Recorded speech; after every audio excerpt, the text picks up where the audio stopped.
نحمده ونستعينه ونستغفره ونعوذ بالله من شرور أنفسنا ومن سيئات أعمالنا من يهد الله فلا مضل له ومن يضلل فلا هادي له ونشهد أن لا إله إلا الله وحده لا شريك له ونشهد أن سيدنا وحبيبنا ومولانا محمدا عبده ورسوله الذي أرسله بالحق بشيرا ونذيرا وداعيا إلى الله بإذنه وسراجا منيرا فقد قال الله تعالى في كلامه المجيد وفرقانه الحميد أعوذ بالله من الشيطان الرجيم بسم الله الرحمن الرحيم وما خلقت الجن والإنس إلا ليعبدون وقال تعالى في شأن حبيبه تعظيما وتكريما إن الله وملائكته يصلون على النبي يا أيها الذين آمنوا صلوا عليه وسلموا تسليما اللهم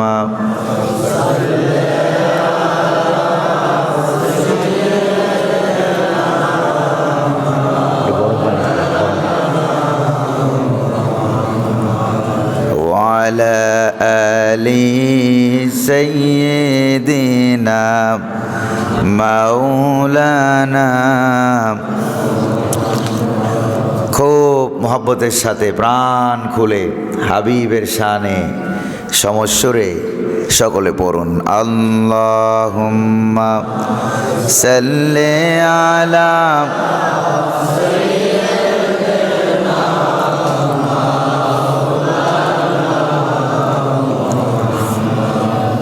وعلى آل سيدنا مولانا بلغ العلا بكماله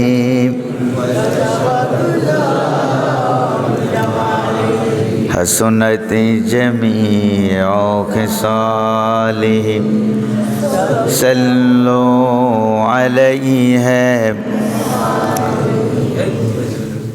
सुल्तान अरब फख्रे जहां साकिए कौसर सलार उमम खत्म रसूल शाफिए महशर बलगल उला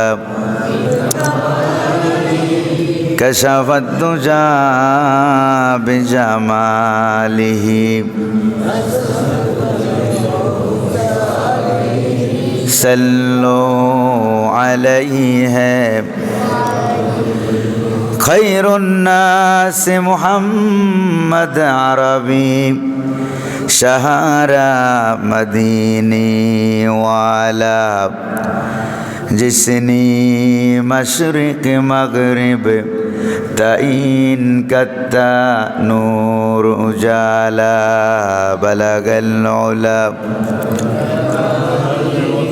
कशफत दुजा बिजमालिह हसनत जमीअ खिसालिह सल्लो अलैहि व आलिहि اللهم آمين ربنا ظلمنا أنفسنا وإن لم تغفر لنا وترحمنا لنكونن من الخاسرين আল্লাহ তাআলা শান্তিপুর বাইতুল আমান জামে মসজিদ পরিচালনা কমিটি ও এলাকাবাসীর উদ্যোগে আয়োজিত ১৬তম বার্ষিক ওয়াজ ও দোয়ার মাহফিলে কয়েকবার দুরূদ সালাম পড়ে তোমার দরবারে হাত তুলেছি। মেহেরবানি করে দুরূদ সালাম টুকুন সোনার মদিনায় নবী পাকের রওজা মুবারকে পৌঁছাইয়া দাও। তামাম পৃথিবীর মাটির নিচে যত মোমেন মোমেনাত শুয়ে আছেন সকলের আরোহার পরে সওয়াব পৌঁছাইয়া দাও।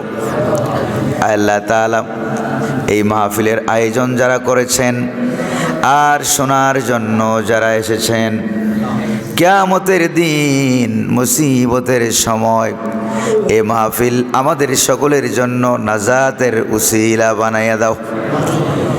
ইয়া রব करम तू अगर करे ओ बात दे जबा को जो दिल पर असर करे। रब्बना तकब्बल मिन्ना इन्नका अंतस समीउल अलीम व तुब अलैना इन्नका अंतत तव्वाबुर रहीम। सुब्हान रब्बिक रब्बिल इज्जति अम्मा यसिफून وسلام على المرسلين والحمد لله رب العالمين। सदर जलसा साहिब सदर जनाब सभापति অত্র এলাকার প্রবীণ ব্যক্তিত্ব, আমার বাবার বন্ধু মানুষ ছিলেন, বিশিষ্ট দানবীর, সমাজসেবক, শিক্ষাবিদ জনাব আব্দুল লতিফ সাহেব বারাকাল্লাহু ফি হায়াত। আজকের মাহফিলের সম্মানিত সহসভাপতি, শান্তিপুর বাইতুল আমান জামে মসজিদ পরিচালনা কমিটির সম্মানিত সভাপতি জনাব গোলাম মুস্তফা চৌধুরী রিমন সাহেব, আজকের মাহফিলের যিনি আমার আগে বয়ান পেশ করলেন, আলোচনা পেশ করলেন, অত্র এলাকার কৃতি সন্তান, আলেমে দ্বীন, মুফাসসিরে কোরআন, সুমিষ্টভাষী হযরতুল আল্লাম মাওলানা আব্দুল মান্নান আরিফি সাহেব, সহকারী অধ্যাপক, গুনাইঘর আলিম মাদ্রাসা দেবিদ্বার কুমিল্লা। আজকের মাহফিলে আরেকজন মেহমান যিনি বয়ান পেশ করেছেন, অত্র এলাকার রত্ন গৌরব, সুলতানপুর কামিল মাদ্রাসার সম্মানিত প্রিন্সিপাল, হাজারো আলেমের উস্তাদ মাওলানা অধ্যক্ষ কবির আহমদ সাহেব হাফিজাহুল্লাহ। বয়ান পেশ করেছেন শীতলাই দরবার শরীফের বর্তমান গদিনী শিল্পী রে কামেল, মুফাসসিরে কোরআন, বন্ধুবর আলেমে দ্বীন হযরত মাওলানা রুহুল আমিন পীর সাহেব বারাকাল্লাহু ফি হায়াত। বয়ান পেশ করেছেন আপনাদের অত্র এলাকার রত্ন, বিশিষ্ট ইসলামের চিন্তাবিদ, সুমিষ্টভাষী কণ্ঠস্বর হযরত মাওলানা নূরে আলম নোমানী, হযরত মাওলানা মুফতি আরিফ বিল্লাহ নোমানী, মাওলানা রবিউল ইসলাম, মাওলানা আল আমিন, মাওলানা হাফেজ ইমামউদ্দিন, মাওলানা আব্দুল হক। আজকের মাহফিলে ইসলামী সঙ্গীত পরিবেশন করেছেন মাওলানা ফয়সাল আহমদ, মাওলানা আব্দুল্লাহ আল জিলানী সহ আমন্ত্রিত মেহমানবৃন্দ, আমার সামনে উপস্থিত কোরআন প্রেমিক ইসলাম প্রিয় ভাইয়েরা, পর্দার আড়ালের মা এবং বোনেরা, আজকের মাহফিলের বিভিন্ন দায়িত্ব কাজে নিয়োজিত অত্র এলাকার আমার একান্ত কলিজার আত্মীয় যুব সমাজ, যুবক ভাইয়েরা, মুরব্বী বাবাজিরা, মিডিয়া কর্মী ভাইয়েরা, সকলের প্রতি আমার আন্তরিক সালাম। আসসালামু আলাইকুম ওয়া রাহমাতুল্লাহি ওয়া বারাকাতুহু। সালামের জবাবে মনে হয় এই এলাকায় রমজান মাস চলে আসছে, সেহরিও খান নাই, ইফতারির দাওয়াতও পান নাই। সালামের জবাবটা পুরুষের মতো দিতে পারেন নাই। শক্তি আছে নাকি নাই? শরীরে শক্তি আছে নাকি নাই, এটা টেস্ট করার জন্য আমি আবারও সালাম দিচ্ছি। আসসালামু আলাইকুম ওয়া রাহমাতুল্লাহ। হ্যাঁ, এখন বোঝা যায় যে আমার সামনে সব পুরুষ মানুষ বসে আছে। আলহামদুলিল্লাহ কোন আজকের মাহফিলে যিনি আমাদেরকে আসার তৌফিক দিলেন তিনি কে? বসার তৌফিক দিলেন তিনি কে? পরিবেশকে সুন্দর করে দিলেন। এই মসজিদের ভিতরে পরিবেশ, মসজিদ হলো একটা জান্নাতের বাগান, মাহফিল আবার আরেকটা জান্নাতের বাগান। এই ডবল জান্নাতের বাগানের ভিতরে যিনি আমাদেরকে আসার, বলার, বসার, শ্রবণ করার তৌফিকটুকু এনায়েত করলেন, সেই মনিবের দরবারে আপনারাই বলেন তো শুকরিয়া আদায় না করে কি পারা যায়? না শীত না গরম, মসজিদের ভিতরের পরিবেশ নাতিশীতোষ্ণ এয়ার কন্ডিশন যে আল্লাহ পাক করে দিলেন, সে আল্লাহ পাকের দরবারে অন্তরের অন্তঃস্থল থেকে, গভীর কুন্দর থেকে আকাশ বাতাসকে মুখরিত করে সমস্বরে পুরুষোচিত কণ্ঠে পুরুষের মতো আওয়াজ করে সকলে শুকরগুজার হচ্ছি, পড়ে নিচ্ছি আলহামদুলিল্লাহ। রব্বানা লাকাল হামদ হামদান কাসীরান তাইয়িবান মুবারাকান ফি। শুকরিয়া আদায় করলাম কার? দুরূদ শরীফ পড়লাম কার? দুরূদ শরীফ আল্লাহর। হুজুর বলছে এরকম কথা? দুরূদ শরীফকে আল্লাহর না মুহাম্মদুর রাসূলুল্লাহ সাল্লাল্লাহু আলাইহি সাল্লামের দরবারে আল্লাহ পাক যেন দয়া করে মেহরবানি করে আমাদের দুরূদ সালামকে প্রায় ৬,০০০ কিলোমিটার রাস্তার দূরত্ব এখান থেকে মদিনা, এই দূরত্বের রাস্তা পেরিয়ে জান্নাতি নুরানি সবুজ রুমাল দিয়ে আমাদের দুরূদ সালামকে প্যাকেট করে দুরূদ সালামের হাদিয়া সোনার মদিনার সবুজ গম্বুজের নিচে হুজুরের রওজা মুবারকে পৌঁছাইয়া দিন, আমরা বলি আমিন। আরো জোরে সোরে বলতে পারলেন না আমিন? আজকের মাহফিলে আসতে পেরে খুশি না বেজার? কম না বেশি? খুব বেশি খুশি হয়েছেন তাই না? এই জন্য আবারও বলি আলহামদুলিল্লাহ। কারণ শুকরিয়া আদায় করলে আল্লাহ পাক বাড়াইয়া দেয় না কমাইয়া দেয়? বাড়াইয়া দেয়। আর শুকরিয়া আদায় না করলে আল্লাহ পাক কমাইয়া দেয়, শাস্তি দেয়। জোরে বলেন ঠিক না? কোরআনে কারিমে রাব্বুল আলামিন বলেন, লাইন শাকারতুম লাযীদান্নাকুম ওয়া লাইন কাফারতুম ইন্না আযাবী লাশাদীদ। আল্লাহ রাব্বুল আলামিন বলেন, আমার নেয়ামতের শুকরিয়া যদি আদায় করো রে বান্দা, আমি নেয়ামত তোমাদেরকে আরো বাড়াইয়া দেব। সুবহানাল্লাহ পড়েন। আর শুকরিয়া যদি আদায় না করো কঠিন শাস্তি দিয়ে দেব। এই ওয়াদা কার? আর জোরে কন্যা, এই ওয়াদা কার? এই জন্য আমরা প্রতিটি মুহূর্তে সদা সর্বদা সব সময় শুকরিয়া আদায় করব কার? আল্লাহ পাকের। যেমন সূরা ফাতিহার ভিতরে প্রতি নামাজের প্রতি রাকাতে প্রত্যেক দিন আমরা তেলাওয়াত করি, শুরুতেই আমরা পড়ি আলহামদুলিল্লাহি রাব্বিল আলামিন। যেই জবান দিয়ে কথা বলবো সেই জবানের মালিকও তুমি, যেই চোখ দিয়ে তোমার নেয়ামত দেখে দেখে শুকরিয়া আদায় করব চোখের মালিকও তুমি, আমার মালিকও তুমি। যেই সময়ের ভিতরে শুকরিয়া আদায় করব সময়ের মালিকও কে? সব তো তোমার। আমি শুকরিয়া আদায় কেমনে করব?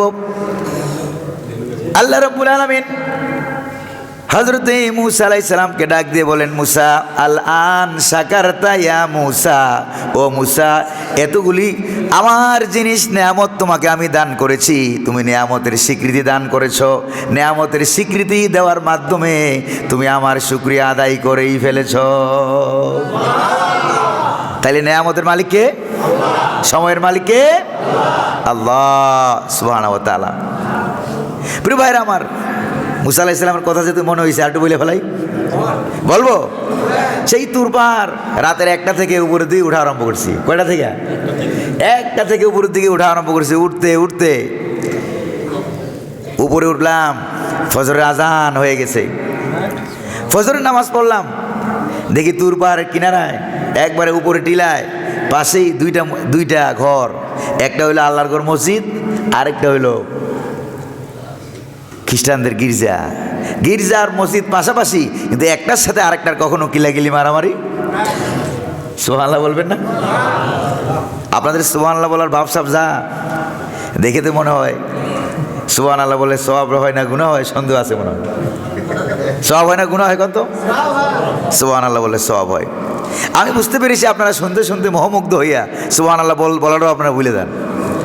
ব্যাপারটা এরকম না, যেমন রমজান মাসে আমরা ইফতারি করি, চৈত্র বৈশাখ মাসে যখন রোজা হয় তার ইফতারি যে লাল নীল সাদা কালা শরবত আছে নাকি নাই, খেজুর পেঁয়াজু বেগুনি মুড়ি ছোলা 14 গোষ্ঠী ফল নিয়ে যখন সামনে বসি, এত খাবার খাইয়া ইমাম সাহেব হুজুর যখন আজান দেয়, খাবার পাইয়া এত খুশি, ইফতারের দোয়াটা পড়তে আমরা ভুলে দেখি। যেরকম ঠিক কিনা? আল্লাহ এত নেয়ামত দিলাম, তোমরা যাও ভুলা, ঠিক কিনা কন? আর ভুললে কি চলবে? ভুললে চলবে না? নেয়ামত লাগবে, শুকরিয়া লাগবে নাকি না? শুকরিয়া লাগবে। একবার সুবহানাল্লাহ বললে আকাশ এবং জমিনের মাঝখানে যে ফাঁকা জায়গা, তামলাউ মা বাইনাস সামাই ওয়াল আরদ, পুরোটা ফাঁকা জায়গা আল্লাহ পাক সওয়াব দিয়ে ভরপুর করে দেন। প্রিয় ভাইরা আমার, এই ওয়াজ এক মাহফিলে কইরা বিপদে পড়ছিলাম। এক মুরব্বী কইছে, হুজুর জামেলা তো বাজাইছেন। আমি বললাম কেমন? আমি তো বয়ান করতেছি। কয় না, আপনি জামেলা বাজাইছেন, আগে জামেলা শেষ করেন এরপরে বয়ান করেন। বড় বড় মুসিবত। বললাম কি জামেলা কন? আমি তো হাদিস বলছি। কই যে আপনি যে বললেন একবার সুবহানাল্লাহ বললে সব ফাঁকা জায়গা সবে ভরে গেছে, তো দ্বিতীয়বার যে আবার সুবহানাল্লাহ বলাইলেন, ওই সবটা জায়গা হলো কই? ওইটা বললে এরপরে বয়ান শুরু করেন। এটা জামেলা হয়েছে না? আমি বললাম মুরব্বী রাগ করবেন না, আকাশের মালিককে, জমিনের মালিককে। আমি বললাম রাগ করবেন না, কারণ হলো যিনি আকাশ তৈরি করেছেন তাকে প্রশ্ন করেন, আল্লাহ এত সব জায়গা হবে কই?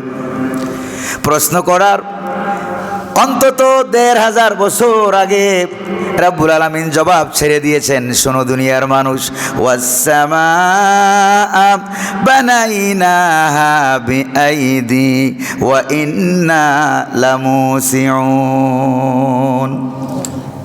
তাও সুবহানাল্লাহ কইব না? এই যে আবার সুবহানাল্লাহ বলেন, সব জায়গা হইল কই?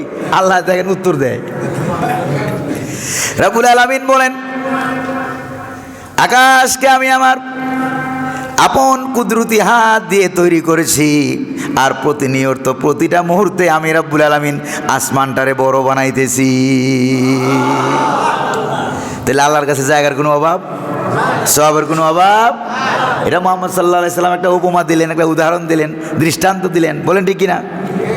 আপনারা আবার রাগটা করবেন না তো? গভীর রাত হয়ে গেছে, যেই সময় বয়ান শেষ করি আজকে শুরু করলাম এই সময়, আবার নিজের এলাকা কিছু বলাও যায় না।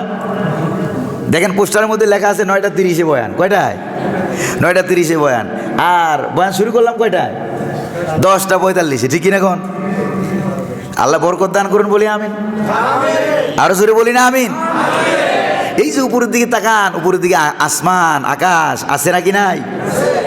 এই যে তারকা খচিত করে সুন্দর করে, আবার রাতের বেলায় হরেক রকমের তারকা, দিনের বেলায় সূর্য দিয়া, রাতের বেলায় চাঁদ দিয়া, বিভিন্ন রকমের তারকা খচিত করে, গ্যালাক্সি, সোলার সিস্টেম, মিল্কওয়ে, নিহারিকা, উল্কাপিণ্ড, এগুলি দিয়া আল্লাহ রাব্বুল আলামিন প্রথম আকাশটাকে সুন্দর করে ডেকোরেশন করে সাজিয়ে দিয়েছেন। আল্লাহ পাক বলেন, দেখো তোমরা তাকাইয়া, ইন্না যায়্যানাস সামাআদ দুনিয়া বিজিনাতিনিল কাওয়াকিব। আল্লাহ পাক বলেন, এই দুনিয়ার আকাশখানিকে তারকা প্রদীপ দিয়া সাজাইয়া রেখেছি মনের মতো, দেখো তোমরা তাকাইয়া। আরে ঘড়ি টড়িতে এখন আবিষ্কার হয়েছে, আগে সেই রেখাইতেন কেমনে মুরব্বীরা কোন তো আমার? আকাশের তারকার দিকে তাকাইয়া, জোরে বলেন ঠিক কিনা? তারকার দিকে তাকাইয়া সেই রেখা হত, তারকার দিকে তাকাইয়া সময় নির্ধারণ করা হত। তারকা দিয়ে আল্লাহ পাক আবার শয়তানের উপরে মারে, শয়তানকে দূরেও সরায়, জোরে কোন সুবহানাল্লাহ। সাগরের ভিতরে যখন যায়, যেখানে গিয়ে কোনো কম্পাস কাজ করে না, কোনো নেটওয়ার্ক কাজ করে না, তারপরে জাহাজ যারা চালায়, ওই জাহাজের সারেংরা সাম্পান যারা চালায় ওরা, তারা যখন কোনো দিক বিদিক নির্ধারণ করতে পারে না, আল্লাহ রাব্বুল আলামিন বলেন তখন আকাশের দিকে তারা তাকায়, ওয়া আলামাতিউ ওয়া বিন নাজমি হুম ইয়াহতাদুন। সুবহানাল্লাহ। আল্লাহ পাক বলেন তারকা শুধু সৌন্দর্য না, এটা দিয়ে সময় নির্ধারণ করা হয়। তারপরে জাহাজে মহাসাগরে নাবিকেরা রাস্তা খুঁজে পায়, যেরকম সুবহানাল্লাহ। আচ্ছা, আপনার কি মনে হয় যে আল্লাহ পাক সাগরের রাস্তা দেখাই দিলেন, মরুভূমিতে রাস্তা দেখাই দিলেন, জঙ্গলের রাস্তা দেখাইলেন? জঙ্গলের কোনো প্রাণী সুন্দরবন থেকে এই পর্যন্ত বাড়ি আছে নাকি এলাকায়? আছে কোনো দিন?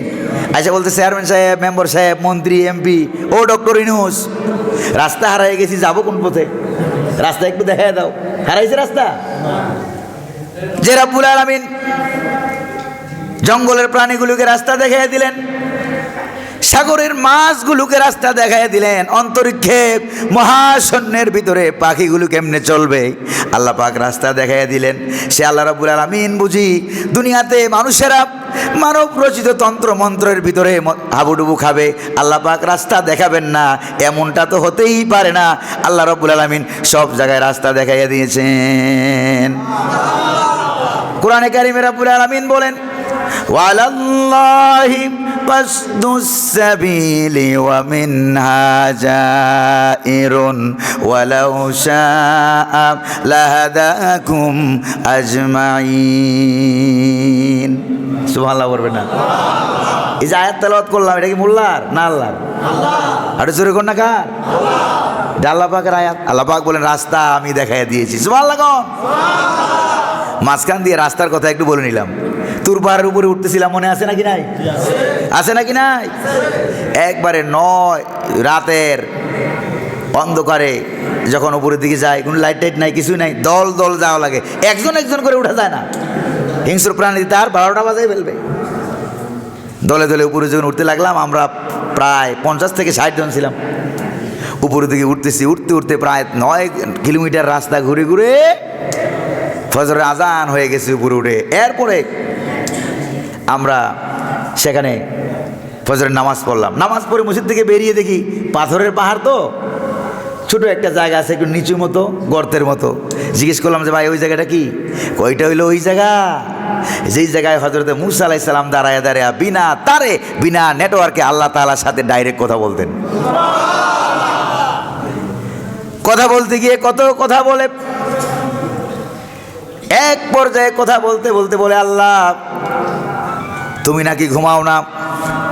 সুবহানাল্লাহ কি বলবেন না? যে কোন তো দেখি আল্লাহ তাআলার কত কাছাকাছি হইলে এমন কথা কয়, আল্লাহ তুমি বলে ঘুমাও না? সুবহানাল্লাহ। আল্লাহ কয়, মূসা তোমার কি বিশ্বাস হয় না? আল্লাহ বিশ্বাস তো করি, বিশ্বাস না করে উপায় নাই। তবে বুঝি না, না ঘুমাইয়া থাকো কেমনে, আমি তো পারি না। সুবহানাল্লাহ। না ঘুমাইয়া থাকো কেমনে আমার বুঝে আসে না। রব্বুল আলামিন বললেন, মূসা যেহেতু বিশ্বাস করো, বুঝো না, আমি তোমারে বুঝাইয়া দিচ্ছি, তোমার আর অসুবিধা হবে না। ও মূসা, ওই তুর পাহাড়ের টিলার উপরে 1 গ্লাস পানি নিয়ে দাঁড়ায় থাকো। হযরত মূসা আলাইহিস সালাম 1 গ্লাস পানি নিয়ে দাঁড়ায় আছে। আর ঘুমকে আল্লাহ পাক বললেন, ঘুম মূসারে গিয়ে ধর। ঘুম মূসারে ধর। এবার না ঘুমায় উপায় আছে? কোন দাঁড়াই হোক, বসে হোক, হুইয়ে হোক, না ঘুমায় উপায় আছে? মূসা আলাইহিস সালাম দাঁড়ায় দাঁড়ায় ঘুমায় গেছে। হাতের থেকে গ্লাসটা টস করে পড়ে গেল, কারণ ঘুমাইলে হাত কি হয়ে যায়? শিথিল হয়ে যায়, ঠান্ডা হয়ে যায়, কোনো খবর টবর থাকে না। মূসা আলাইহিস সালামের হাত থেকে গ্লাসটা টস করে পড়ে গ্লাসটাও ভাঙলো, পাথরের পাহাড়, গ্লাসও ভেঙে গেল, পানিও পড়ে গেল। আল্লাহ পাক ডাক দিয়ে বলেন, ঘুম, তাড়াতাড়ি মূসারে ছাড়। আগে বললেন ধর, এখন বললেন ছাড়। ঘুম ছেড়ে দিল। মূসা আলাইহিস সালাম তাড়াতাড়ি, এই গ্লাস গেল কই? সর্বনাশ, নিচের দিকে তাকায় দেখে গ্লাস পইরা পানিও গেছে, গ্লাসও গেছে, আমও গেছে, সালাও গেছে। সব যখন চুরমার হয়ে গেল, আল্লাহ রাব্বুল আলামিন বলেন, মূসা এখন আর তোমারে বুঝাইতে অসুবিধা নাই। সামান্য 1 গ্লাস পানি কয়েক সেকেন্ডের জন্য হাতে নিয়ে দাঁড়িয়ে থাকতে পারলা না, ঘুম এসে গেল, গ্লাসও গেল, পানিও গেল। শোনুরে মুসা, তাম পৃথিবী, সৃষ্টি জগৎ, 7 আকাশ আর 7 জমিন যে রব্বুল আলামিনের কুদরতি হাতের মুঠোয়, সে আল্লাহ যদি ঘুমায়ে যায় তাহলে ওই গ্লাসের মতো 7 আকাশ আর 7 জমিন ভেঙ্গে চুরমার হয়ে যাবে। সুবহানাল্লাহ। আরেকটা কথা মনে পড়ছে, বলে বলবো নাকি? বলবো আয়াত পড়ছিলাম একটা, কিন্তু ওয়াজ গেছে আরেকটা। আপনাদের কষ্ট টষ্ট হবে না তো আবার? প্রিয় ভাইরা আমার, গতকালকে মাহফিল ছিল মাদারীপুর সদর পার হইয়া কালকিনি উপজেলা। তার আগের দিন মাহফিল ছিল চাঁদপুর জেলা, তার আগের দিন ছিল পাবনা জেলা। আবার আজকে মাহফিল শেষ করে ঢাকা যাইতে হবে, আবার বিকেলে ব্যাক করতে হবে কুমিল্লা সদর। প্রিয় ভাইরা আমার, এই জন্য এটা কেন বলছি? আল্লাহর শুকরিয়া এবং আপনাদের দোয়া পাওয়ার জন্য। কারণ আমি জানি আমার এলাকার মানুষ আমার জন্য বেশি দোয়া করবে, ঠিকই না বলেন? এলাকার মানুষ দোয়া বেশি করবে, দরদ বেশি, মায়া বেশি, রক্তের টানও আছে। জোরে কোন আছে নাকি নাই? প্রিয় ভাইরা আমার, আল্লাহ রাব্বুল আলামিন বললেন মুসা আলাইহিস সালাম বললেন যে আল্লাহ, তুমি তো আমার একটা কালেমা দিয়েছো, লা ইলাহা ইল্লাল্লাহ, মুসা কালিমুল্লাহ, ঠিক কিনা? কালেমা তুমি আমার দিয়েছো। ও আল্লাহ, এটা তো একটা পুরাতন কালেমা, এটা আদম আলাইহিস সালামও বলেছে, নূহ আলাইহিস সালাম বলেছে, ইব্রাহিম আলাইহিস সালাম বলেছে, সকল পয়গাম্বর একই কালেমা বলেছে। আল্লাহ তাআলা, তোমার কাছে আমি আবেদন করলাম, নোটিশ দিলাম, আল্লাহ দয়া করে মেহেরবানি করে আমার একটা নতুন কালেমা দিয়ে দাও। কি কালেমা? আমার একটা নতুন কালেমা দিয়ে দাও। আল্লাহ রাব্বুল আলামিন বলেন, মুসা, তুমি কি জানো এই কালেমার ওজন কত, ওয়েট কত? তাম পৃথিবী, 7 আকাশ আর 7 জমিন যদি এক পাল্লায় দেওয়া হয়, আরেক লা ইলাহা ইল্লাল্লাহ কালেমা যদি আরেক পাল্লায় দেওয়া হয়, তাহলে তুমি দেখতে পাবে 7 আকাশ আর 7 জমিনের তুলনায় লা ইলাহা ইল্লাল্লাহ কালেমার পাল্লাটা ভারী হয়ে যাবে। আবার আল্লাহ পাক বলেন, মুসা, তোমার এলাকার একটা মূর্তি পুজো করে আমি মাফ করে দিছি। সুবহানাল্লাহ। তোমার এলাকায় একটা লোক মূর্তি পূজা করতো, অমুকের ছেলে অমুক, প্রত্যেক দিন মূর্তির কাছে যাইতো, যাই বলতো ইয়া সনাম, আরবিতে মূর্তিরে কি বলা হয়? সনাম বলা হয়। যদিও আবার হিন্দি ভাষায় কোনো কোনো গান বাজনায় তারা আবার মূর্তি অন্য অর্থ ব্যবহার করে, সনাম অন্য অর্থ ব্যবহার করে, সেটা আর আমি আর বললাম না। মূর্তির কাছে যায় বলে ইয়া সনাম একদি হাজাতি, মূর্তি আমার প্রয়োজন পুরা করো, ছেলে নাই ছেলে দাও, মেয়ে নাই মেয়ে দাও, যা যা দরকার তা তা পূর্ণ করো। ইয়া সনাম বলতে বলতে হঠাৎ করে সেই লোকটা ডাক দিয়ে ফেলেছে, ইয়া সমাদ। সমাদ কার নাম? জোরে বলেন না, কার নাম? আল্লাহ হচ্ছেন সমাদ, আর আমরা সকলেই হইলাম আব্দুস সামাদ। আল্লাহ হচ্ছেন অমুখাপেক্ষী, আর আমরা সকলেই হইলাম আল্লাহ পাকের মুখাপেক্ষী। জোরে কোন ঠিক কিনা? আমাদের আল্লাহর কোনো দরকার নাই, আমাদের প্রতি আল্লাহ তাআলার কোনো প্রয়োজন নাই, কোনো দরকার নাই। আর আল্লাহ তাআলার প্রতি আমাদের এমন প্রয়োজন, একটা মুহূর্ত আমরা আল্লাহ ছাড়া বাঁচতে পারি না। সেরকম না, বাঁচতে পারি নাকি? তা আল্লাহ পাক যখন বললেন, মুসা, তোমার এলাকার মূর্তি পূজক অমুকের ছেলের অমুকের আমি মাফ করে দিছি। কেন আল্লাহ মাফ করলা? অত নাম করা মার্কা মারা মূর্তি পূজক, মাফটা কেমনে করলা, কেন করলা? সে তো তোমাকে ভুলে ডাক দিয়েছে, মূর্তিকে ডাক দিতে গিয়ে তোমাকে ভুলে ডাক দিয়েছে। অসুবিধা হইতেছে আপনাদের? কষ্ট হচ্ছে নাকি আপনাদের? সে তো আপনাকে ভুলে ডাক দিয়ে ফেলেছে। এবার আল্লাহ রাব্বুল আলামিন বলেন, মুসা, সে আমাকে যে ডাক দিয়েছে সমাদ, ভুলে ডাক দেখ আর এমনি ডাক দেখ, যেভাবে ডাক দেখ না কেন, হাল হুনাকা সমাদুন গায়রি। ও মুসা, তুমি বলো, আমি সারা আসমানার জমিনে অন্য কোনো সমাদ আছে নাকি? আছে কোনো সমাদ? তাহলে বোঝা গেল সে যে ডাক দিয়েছে আমাকেই ডাক দিয়েছে, আমার রহমতের সাগরে জোয়ার এসে গেছে, আমি রব্বুল আলামিন ওই লোকটারে ঈমান আনার ব্যবস্থা করে তাকে ক্ষমা করে দিলাম। আল্লাহকে ডাকার মতো ডাক দিয়েছে। নেয়ামতুল্লাহ হুজুরের কথা কার কার মনে আছে? হাত তুলে দেখেন তো, কার কার মনে আছে? নেয়ামতুল্লাহ হুজুরের কথা মনে নাই? মনে নাই? আছে, আছে। এই নেয়ামতুল্লাহ হুজুরের উস্তাদ ছিল আমার নানা শরবত আলী মৌলভী। ইন্ডিয়ার দারুল উলুম দেওবন্দ থেকে পড়ে আসছিল। উনি হাতে করিয়া নেয়ামতুল্লাহ হুজুরের হুজুর বানাইছে। আলহামদুলিল্লাহ কোন প্রিয় ভাইরা আমার, ওই নেয়ামতুল্লাহ হুজুর আমাদের এলাকার রত্ন ছিলেন, গৌরব ছিলেন। জীবনে এমন কোনো ওয়াজ ছিল না, বয়ান ছিল না যেখানে মানুষেরা কান্নাকাটি করতো না। এরকম এরকম ঘটনা বলতেন, আর সুন্দর করে মাঝে মাঝে একটু কবিতাও বলতেন। মনে আছে নাকি নাই? জোরে কন্যা আছে নাকি নাই? খোদা তোমায় ডাকতে জানি না, মনে আছে? খোদা তোমায় ডাকতে জানি না, ডাকার মতো ডাকলে খোদাই কেমনে শুনে না, ডাকার মতো ডাকলে খোদাই কেমনে শুনে না। এই যে মূর্তি পূজাকারী লোকটা ইয়া সামাদ বলে ডাক দিল, কারে ডাক দিল?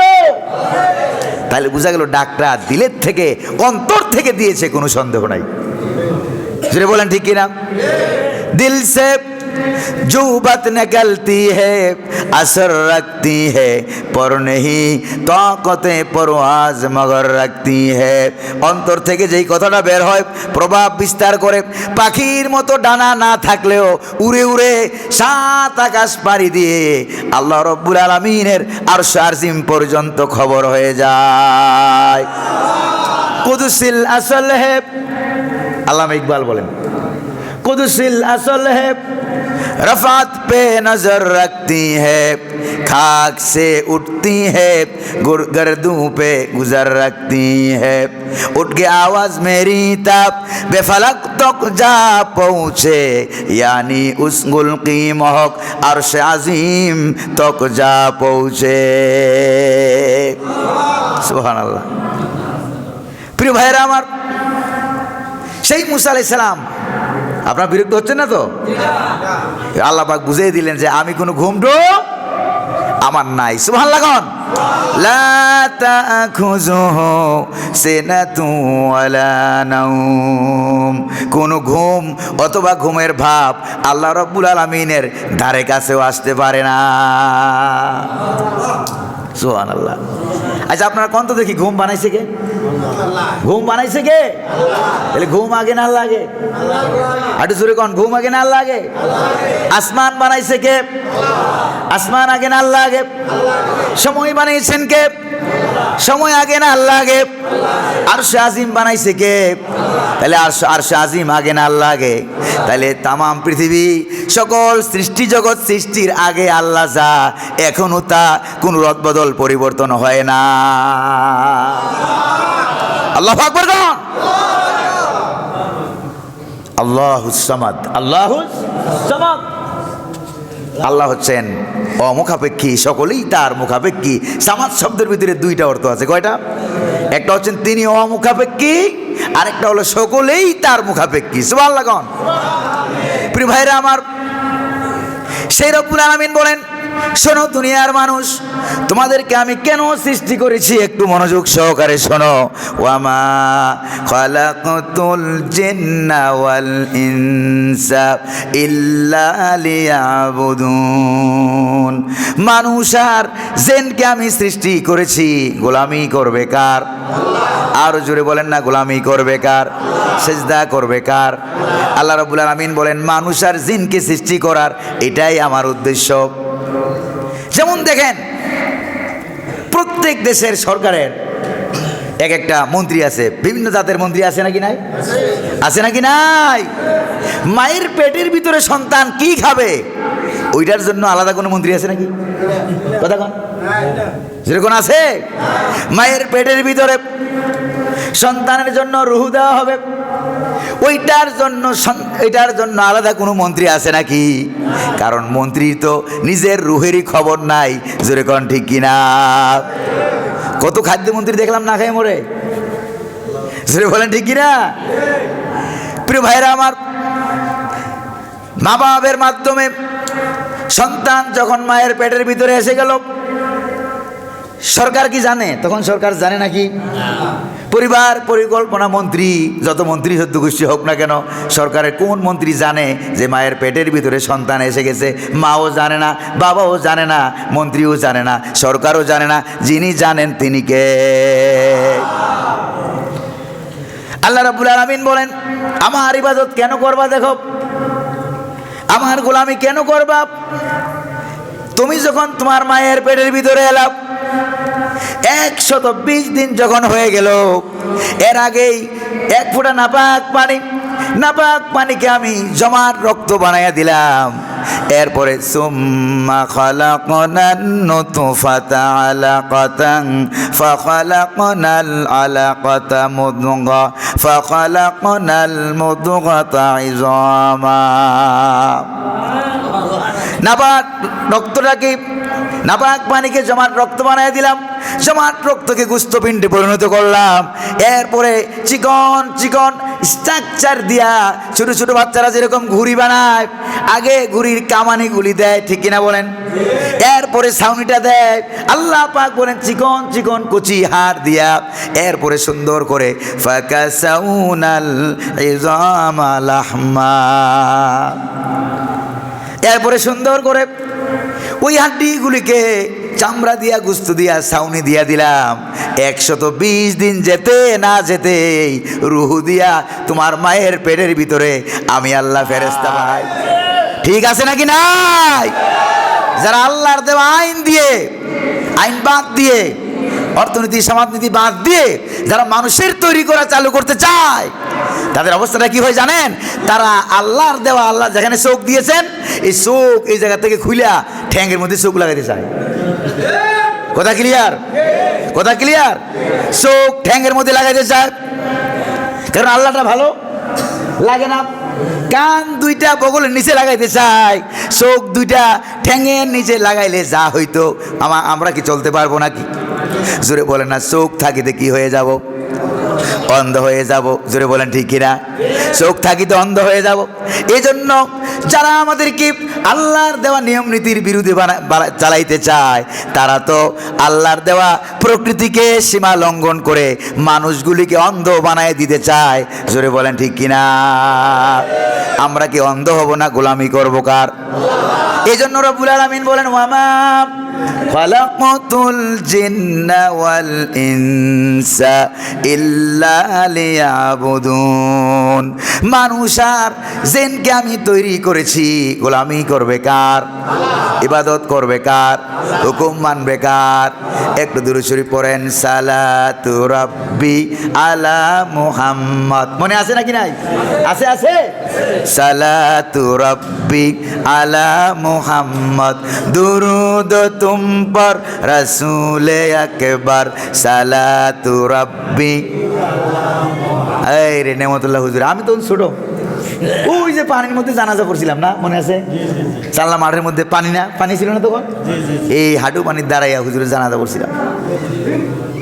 আল্লাহ বলেন না, আল্লাহ আল্লাহ যেন আজকের মাহফিল থেকে সওয়াব নেয়ামতুল্লাহ হুজুরের কবরে পৌঁছে দেয়। জোরে কর না আমিন।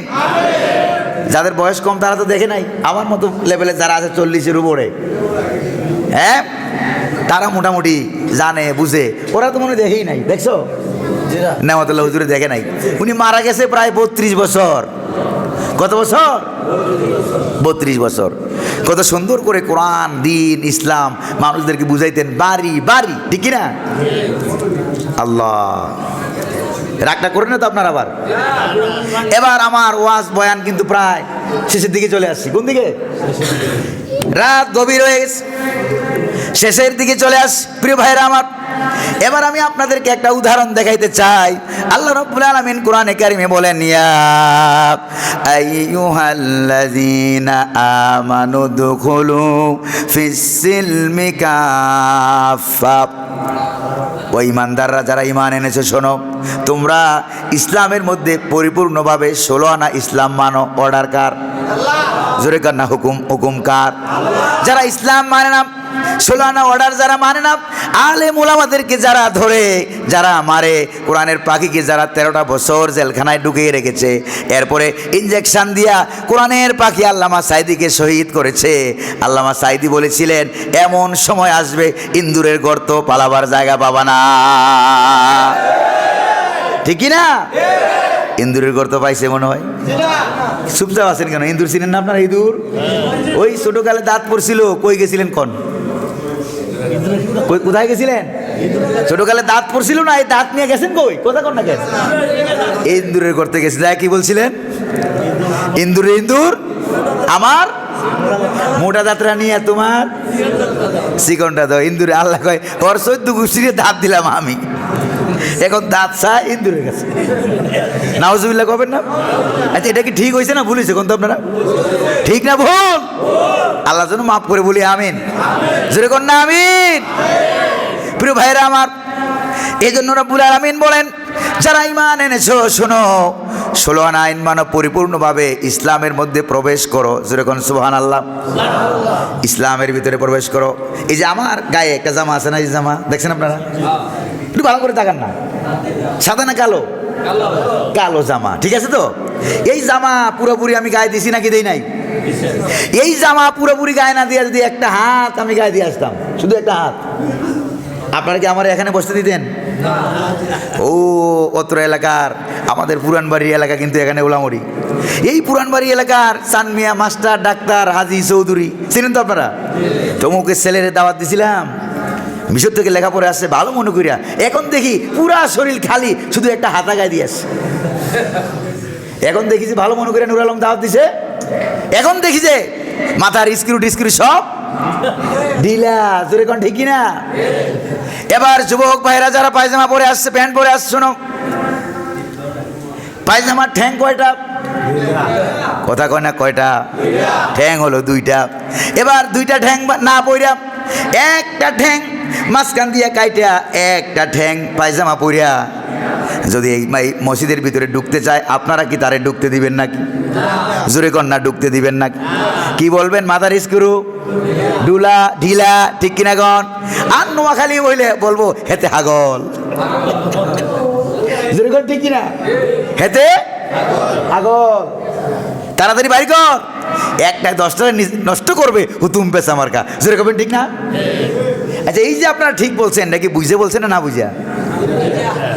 এক হাতা জামা গায়ে দিলে যদি পাগল হয়, পায়জামার 2 ঠ্যাং না পইরা এক ঠ্যাং পড়লে যদি পাগল হয়, স্ক্রু ঢিলা হয়, হেতে হাগল হয়, তাইলে যারা ইসলামের 2 ঠ্যাংয়ের জায়গায় এক ঠ্যাং মানে, আরেক ঠ্যাং মানে না, এক হাতের জামা হাতা পরে, আরেক হাতের জামা পরে না, একটু পরে আরেকটু পরে না, আরেকটু জায়গা ল্যাংটা থাকে, অবস্ত্র থাকে, ওইটাকে আপনারা কি বলবেন? বুঝে শুনে জবাব দেন। ওইটাও কি? ওইটাও কি? দুঃখের বিষয় হলো সত্য, ইসলামের বেলায় এরকম পাগলের অভাব সমাজে নাই। যেরকম ঠিক কিনা? ইসলাম একটু মানে আরেকটু, এক হাত মানে আরেক হাত মানে না। ইসলামের নামাজ মানে, রোজা মানে, হজ মানে, জাকাত মানে, কিন্তু ইসলামের ব্যক্তিনীতি, পরিবার নীতি, অর্থনীতি, সুদ ইসলামে হারাম, ঘুষ ইসলামে হারাম, চুরি করা ডাকাতি করা হারাম। ইসলামের রাজনীতি, ইসলামের সমাজনীতি, মুহাম্মদুর রাসূলুল্লাহ মদিনা শরীফের প্রেসিডেন্ট ছিলেন, এই কথাটা যারা মানতে রাজি না, জীবনে মানতে রাজি না, তারা কি ইসলামের 2 ঠ্যাং মানলো না পায়জামা কাইটা এক ঠ্যাং পড়ছে? জোরে বলেন ঠিক কিনা?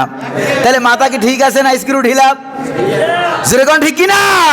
তো স্ক্রু যদি ঢিলা হয়, দিল্লি না পালায় কোনো উপায় থাকবে না।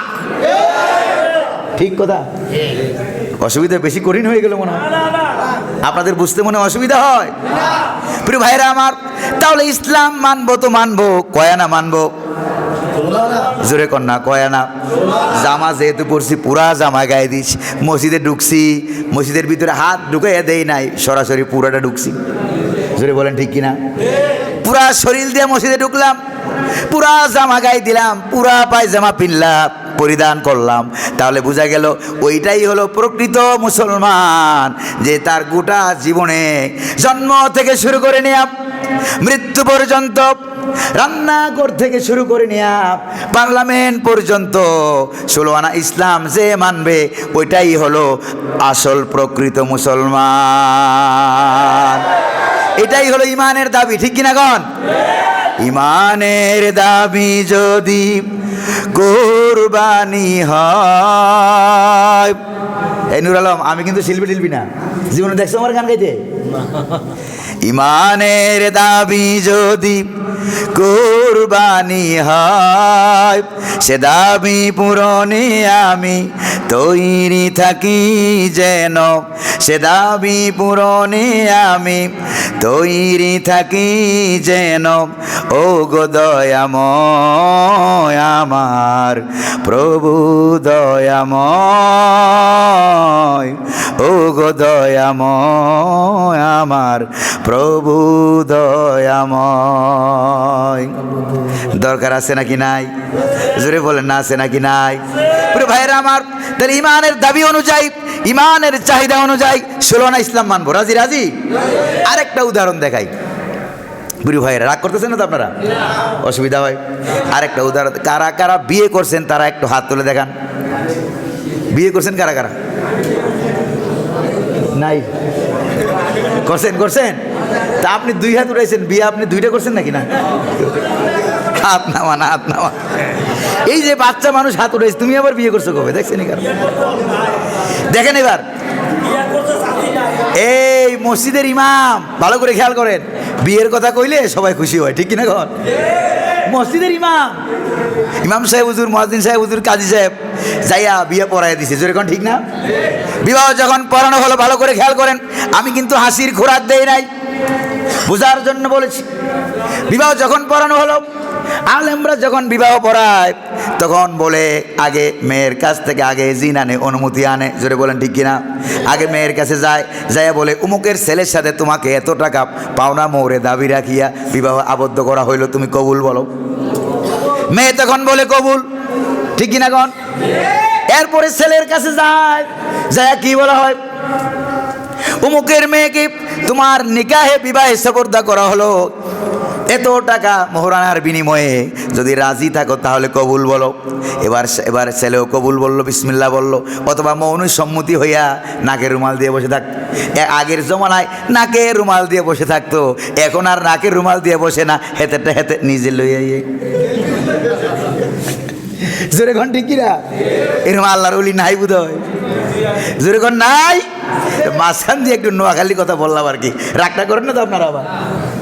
প্রিয় ভাইরা আমার, এবার স্বামী আর স্ত্রী হয়ে গেল, হালাল হারাম সম্পর্ক হালাল হয়ে গেল। কয়েক বছর চলে গেল, বাচ্চা হয়েছে। এবার হঠাৎ করে মেয়ের বাড়িতে, শ্বশুর বাড়ি থেকে আত্মীয় স্বজনেরা আসছে।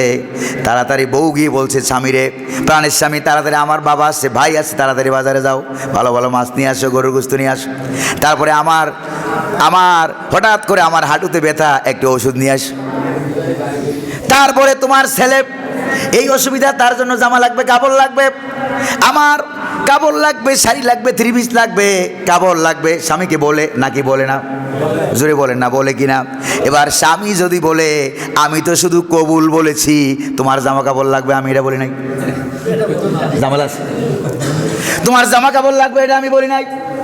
তোমার শ্বশুর বাবার বাড়ি থেকে মেহমান আসছে, আমি গরুর গোশত এনে খাওয়ানো লাগবে, এইটা আমি বলি নাই, আমি শুধু কবুল বলছি। যেরকম ঠিক না? আবার উল্টাটা দেখেন, স্বামী মাহফিল থেকে রাতের 11টা 12টার পরে তাবাররুক নিয়ে ঢুকে গেছে পরে ঘরে, যাই দেখি বউ মেজাজ 532 হয়ে আছে। কত এরকম মাঝে মাঝে হয় নাকি হয় না? হয়। মেজাজ খারাপ, মশারিও খাটায় না, কই যে তোমাকে এত কিছু আনতে বললাম, তুমি তো আনলা না, এই জন্য আমি মশারি খাটাইতে পারবো না, তোমার ছেলেরে গোসল দিতে পারবো না, ছেলের গায়ে ময়লা, বিছানাও ঠিক করে না, ঘরটাও গুছাইয়ে রাখে না, রান্না বান্নাও করে না, কোনো কাজ করে না। কয় কেন করো না? কয় আমি শুধু কবুল বলেছিলাম, আমি তো তোমার মশারি খাটাই দেওয়া লাগবে, তোমার ছেলে মেয়েরই গোসল টোসল করে দেওয়া লাগবে, এত কথা আমি বলি নাই। এবার কি বিবাহ টিকবে? জোরে কর না, বিবাহ কি থাকবে না ডিসমিস হয়ে যাবে?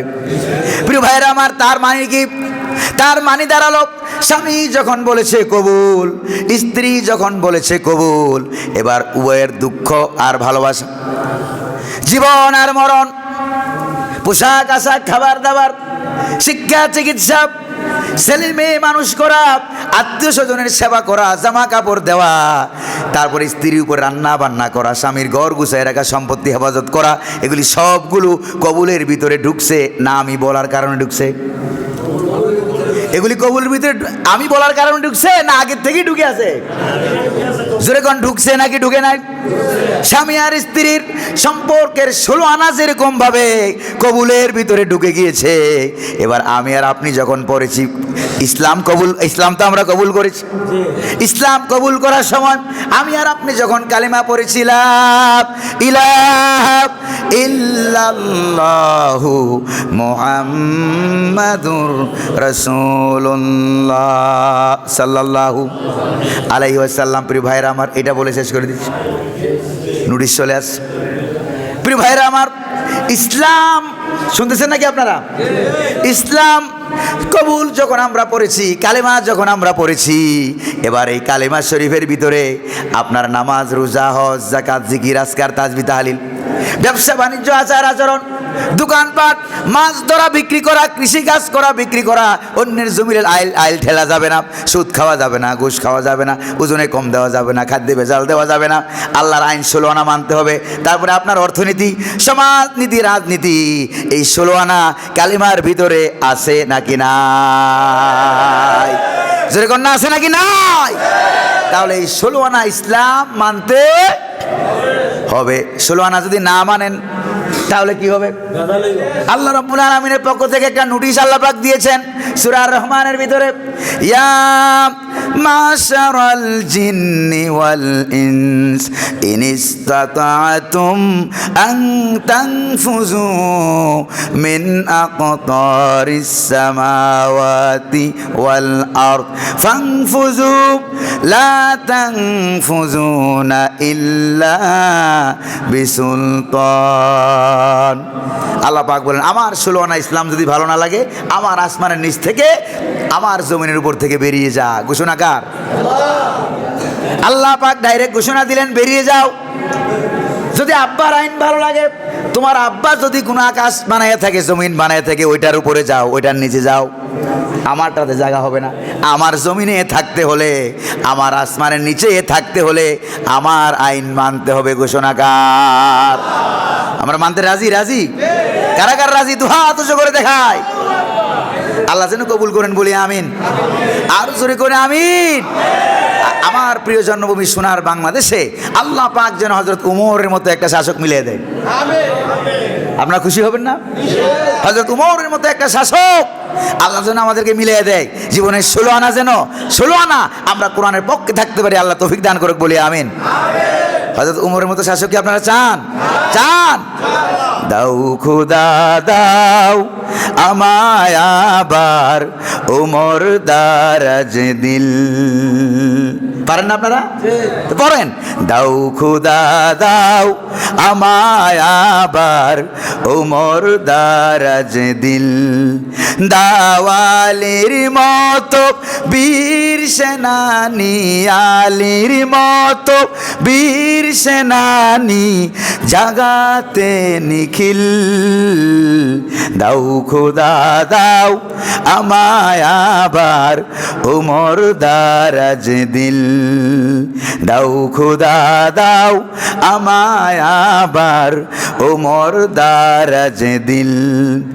হামজাকে দাও ঘরে ঘরে জীবন দিতে অকাতরে। হামজাকে দাও ঘরে ঘরে জীবন দিতে অকাতরে। আবার কাবা ভাঙতে এলে, আবার কাবা ভাঙতে এলে পাঠাও আবাবিল। দাও খোদা দাও আমায় আবার উমর দারাজ দিল দাও খুদা দাও আমায় আবার উমর দারাজ দিল। প্রিয় ভাইরাম, আজকে যা তাফসীর শুনলেন, ফজরের নামাজ না পড়লেও চলবে। ও সবাই তো চুপ করে বসে রয়েছে। ফজরের নামাজ না পড়লেও চলবো না? পড়বেন পড়বেন। জোহর, আসর, মাগরিব, এশা, নিজের বউ বাচ্চা মা বোনদেরকে পর্দায় রাখবেন তো? রাখবেন তো? আল্লাহ যেন কবুল করে বলি আমিন।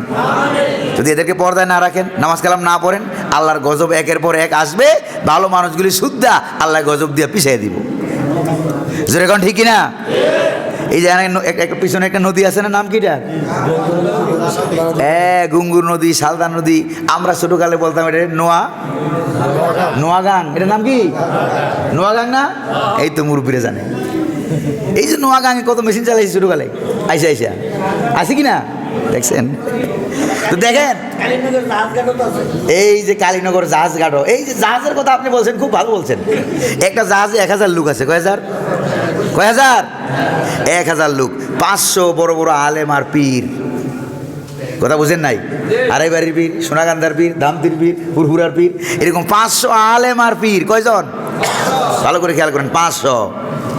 এরপরে 400 আছে আপনাদের মতো সাধারণ মানুষ। কত হলো? 5 4 900। আর বাকি আছে 100। আর 100 হইলো আপনার ওই যে 100-র মধ্যে 90 জন হলো ইংরেজি শিক্ষিত জেনারেল মানুষ। আর বাকি আছে কয়জন? 10 জন। আপনারা তো অঙ্কে অনেক পাকাপোক্ত মনে হইতেছে। 10 জন বাকি। এই 10 জন হইল সন্ত্রাসী। 10 জন কি? সন্ত্রাসী। ভালো করে খেয়াল করেন। এবার জাহাজ ছেড়ে দিল, বঙ্গোপসাগরের মাঝখানে পার হইয়া ভারত মহাসাগরে চলে গেছে জাহাজ। এই 10 জন একটা যুক্তি করলো। যুক্তি করিয়া তারা জাহাজের একবারে 4 তলা জাহাজ নিচতলায় নামছে। নাইমা কারো হাতে খন্তা, কোদাল, কুড়াল, শাবল, কারো হাতে বিরাট বড় ঢিল মেশিন। দেখছেন না ওই যে রাস্তাঘাটে ঠকঠক করে এইরকম বড় বড় মেশিন? জোরে বলেন ঠিক কিনা? যদি সময় মতো বাধা দিত, একজনও মরতো না। ওরা খারাপ লোক ছিল মাত্র কয়জন? আচ্ছা আপনারা কোন 990 জনে 10 জনের সাথে পারতো নাকি পারতো না? পারতো কিনা? বাধা দেয় না। বাংলাদেশের বর্তমান অবস্থা তাই হয়েছে। 10 জনে মিলে দেশের তলা ছিদ্র করা আরম্ভ করছে। জোরে কোন ঠিক কিনা?